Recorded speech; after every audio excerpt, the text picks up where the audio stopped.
Bismillah ar-Rahman ar-Rahim. Assalamu alaikum wa rahmatullahi wa barakatuh. My name is Mahmoud. رب اشرح لي صدري ويسر لي امري واحلل عقدة من لساني يفقهوا قولي. Okay. I'd like to start off by saying that I was given time to prepare for the speech, but I didn't know it was going to be tonight. So if the speech isn't very good, inshallah, I'll see what I can do with the time I have. Yeah. But I want to talk to you guys today about a problem that wallahi is so prominent in our community, and it happens so much and we don't even know about it. It's talked about a lot, but not enough action is being taken. And it's that wallahi our youth are disconnected from Islam. It's so sad to see, wallahi, there's normally two instances I've come across. One is that there's a Muslim kid who he has a Muslim name, but his family maybe isn't too religious, and his parents aren't religious, and as a result, he goes and he doesn't pray, he's not educated in Islam, and he ends up doing this, that, and the other, and his parents don't even know about it, he doesn't even know right from wrong, stuff like that. And another problem, which is sometimes even worse, is that there's a teenager or a youth who has a Muslim family, and he has Muslim parents. But his parents forced Islam down his throat so hard that he ends up having not love for Islam, and he ends up being disconnected. And when he becomes independent, he goes and he chases haram, and he does this, that, and the other, Allah hidihum, because their parents didn't raise them correctly. Now, there's a very simple solution to this, which is we need 5 brothers to donate $30,000 each. No, I'm kidding. No, I'm kidding, guys. But wallahi, it's like even I was at school the other day, and a kid came, and I asked him, "Oh, are you fasting today?" And he told me, "No, I missed suhoor." I go, "What do you mean?" He goes, "Oh, I missed suhoor, I can't fast."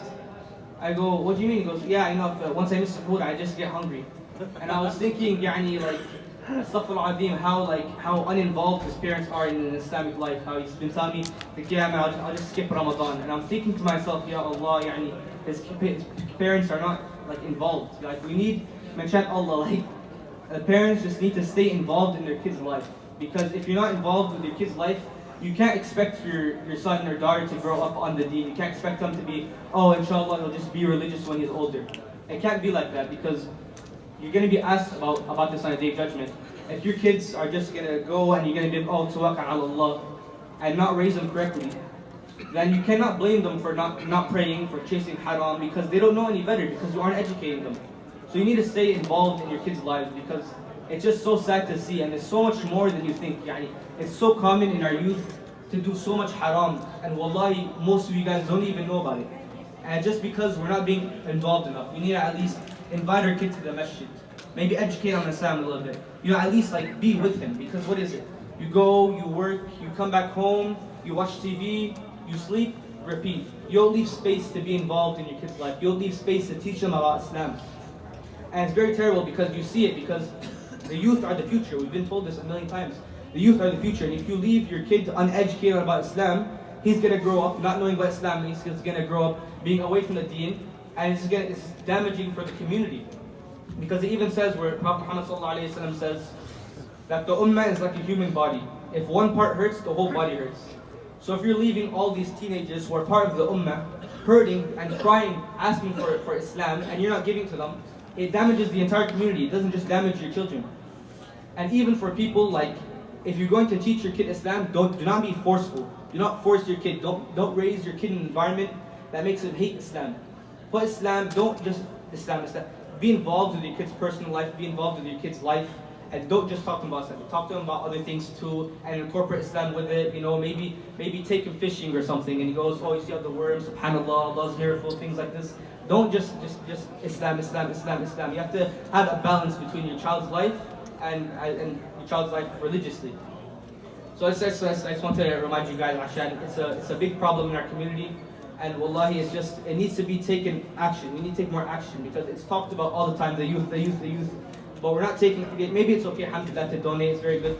But you need to be involved in your kid's life. If you're not involved in your kid's life, you cannot expect them to grow up and come to Taraweeh and pray 5 times a day and stay away from haram, because there's so many kids, so many kids who are just away from the deen. And you see their parents are religious, but they're not involved with their kid's life. I'll just worry about myself, I'll come to the masjid, inshallah my kid will be fine. It doesn't work like that.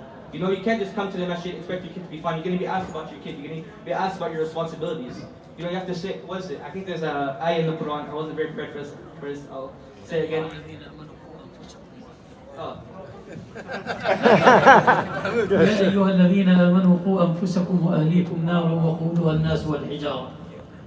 Or, oh, you who believe, save your kids and families from Jahannam. So I want to remind you guys about that today. Just be involved with your kids' life. And at the same time, do not force Islam down their throat. But make sure they're being raised in a Muslim environment. Because if they're not being raised in a Muslim environment, you can't expect them to be a religious, good Muslim. And the youth, you know, are our future. So just keep that in mind. Our youth are our future. Stay involved in your kids' life. And don't force Islam down their throats. But at the same time, you know, incorporate Islam in their lives and make sure they're not lost. Because you cannot leave your child lost and wandering and expect them to be a good Muslim. Assalamu alaikum. تكبير الله أكبر تكبير إن شاء الله إن شاء الله. Tell your dad, iftar for everybody.